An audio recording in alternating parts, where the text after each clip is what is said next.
വിഗ്രഹം ദൈവമാണെന്ന് ഒരിക്കലും കുട്ടികളെ പഠിപ്പിക്കരുത്. അതൊരു വലിയ അപരാധമാണ്. ഒരു വിഗ്രഹവും ദൈവമല്ല. അത് നമ്മൾ ഹിന്ദുക്കളെ തെറ്റി പഠിപ്പിച്ച് കാരണം നിങ്ങൾ അങ്ങനെ തെറ്റി പറഞ്ഞു കൊടുത്താൽ നമ്മുടെ ഭാരത സംസ്കൃതിയെ നിങ്ങൾ മനസ്സിലാക്കാതെ പോകും. ഒരു വിഗ്രഹത്തിൽ ഒതുങ്ങുന്നതല്ല ഹിന്ദുവിൻ്റെ ദൈവസങ്കല്പം.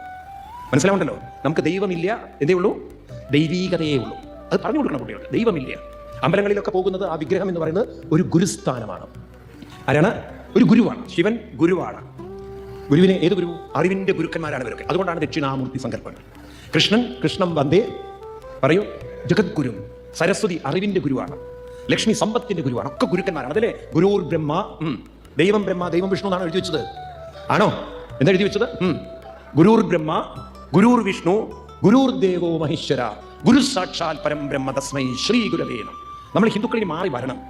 അതുപോലെ ഞാൻ പറയുമ്പോഴല്ലോ, നിങ്ങൾ നോക്കൂ, ഒരു വിഗ്രഹത്തിൽ ദൈവത്തെ കണ്ട് തൊഴുതു പോയി അതാണ് ദൈവം എന്ന് സങ്കല്പിച്ചാൽ നിങ്ങളെ വിഡ്ഢികളായിട്ടാണ് കൃഷ്ണൻ കരുതിയിട്ടുള്ളത്.